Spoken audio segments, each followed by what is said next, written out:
Yan mga idol, at tayo naka isang oras mahigit. At unfortunately siguro mga ito mga 4 kilos. Mamaya idol, mga alas 10 pa lang, try namin babalik pa uli mamaya mga idol. At ayan, magcha-charge lang at medyo lobat at papahinga rin ng konti.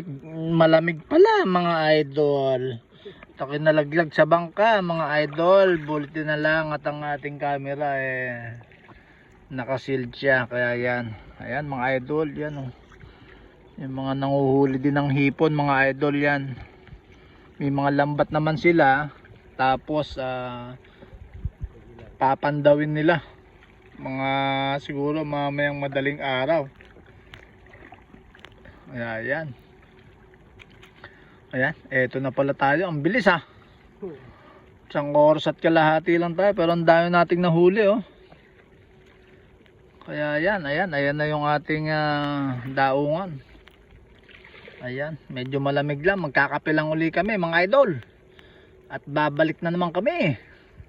Hanggang dito na lang muna ulit mga idol. Bye bye.